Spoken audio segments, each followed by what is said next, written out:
Bonjour et bienvenue sur Allo Finance. Nous sommes le mercredi 22 juin. Alors voilà, ça y est, pendant la nuit, donc Papandréou a gagné son vote de confiance, mais on pensait que c'était terminé et qu'on allait être tranquille, mais finalement on apprend que ce n'est pas terminé, qu'il faut maintenant qu'il arrive à faire passer au Parlement le nouveau package d'austérité et de privatisation. Pour moi c'était acquis, mais finalement non.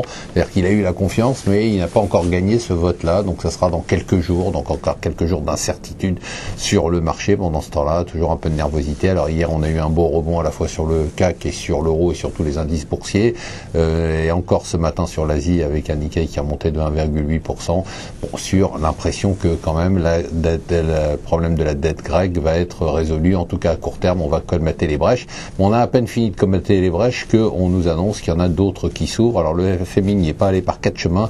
Il a sorti, comme le dit le Financial Times, un papier extrêmement brutal sur l'Espagne en nous disant que les risques sur l'Espagne, l'économie espagnole, étaient tout simplement considérables, rien que ça. Déficit, rigidité du marché de l'emploi, réforme sur les retraites, tout ça dans une ambiance de fin de règne, puisque c'est la fin du gouvernement Zapatero. Il est temps que l'alternance se passe en Espagne. Il faut dire quand même que l'Espagne a fait beaucoup d'efforts. Ils sont passés de 9,2% de déficit public en 2010 à 6% probablement cette année. Et ils vont dans le bon chemin. Alors il faut le dire tout de suite, l'Espagne, ce n'est pas le Portugal et la Grèce, et même si on les attaque, ils risquent de tenir un tout petit peu plus longtemps. Donc on reste toujours un peu favorable à un rebond, comme on vous l'a dit depuis quelques jours. Il va y avoir la grande blague du jour, ça va être le G20 sur les matières premières. Bon, bien évidemment, on va avoir des grands effets de manche de nos présidents, des grandes déclarations d'intention, mais absolument aucune mesure, puisqu'il n'y a aucune intention de contrôler la spéculation sur les matières premières. Les échos reviennent sur le report de l'introduction en bourse de Verallia en parlant de l'étrange série noire de la bourse de Paris. Alors il faut dire, on l'a dit hier, on le répète, qu'il y a vraiment une différence entre d'un côté les grandes entreprises qui n'arrivent pas à s'introduire et de l'autre côté pléthore d'introductions en bourse de petites entreprises qui se passent finalement plutôt très bien. Il y a eu encore 2 annonces d'introduction en bourse hier. Alors c'est déprimant, c'est l'écart de richesse calculé en pouvoir d'achat au sein de l'Union européenne, avec des écarts qui sont considérables. Sur une base 100 c'est les plus mauvaises, c'est l'Italie. On a juste au-dessus l'Espagne et juste au-dessus la France. Mais on a un écart qui se creuse de plus en plus, notamment avec l'Allemagne. L'Allemagne est à 119, nous sommes à 107 sur la base 100 pour l'Italie.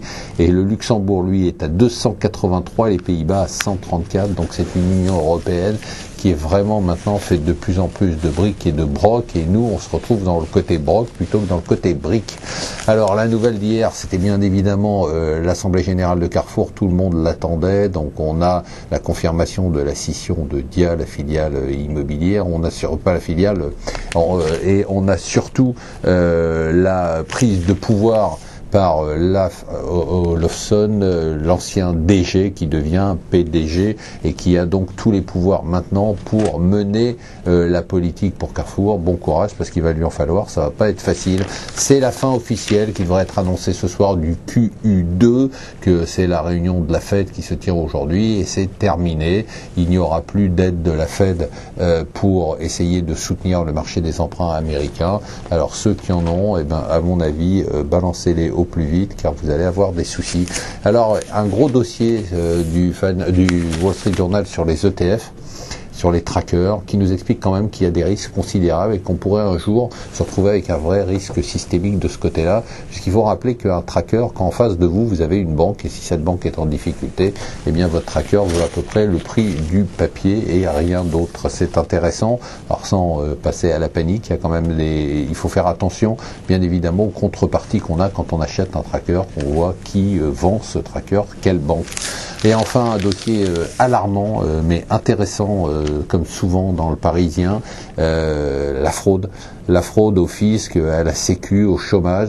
Rien que sur la sécu, il y aurait une fraude d'à peu près 20 milliards d'euros. 20 milliards d'euros. Et si on rajoute la fraude au fisc et au chômage, on est avec des chiffres de 30 à 40 milliards, quand on sait qu'aujourd'hui, on est à se battre pour essayer de combler des trous de 500 millions ou d'1 milliard. Il faudrait peut-être qu'on se bouge un peu les fesses pour essayer d'aller récupérer cet argent-là. Alors bien sûr, tout ça n'est pas politiquement correct. C'est comme parler du RSA et dire que certains en profitent de façon abusive. Il ne faut pas le faire. Donc on ne l'aura pas dit, vous n'avez rien entendu, restez avec nous sur Allo Finance.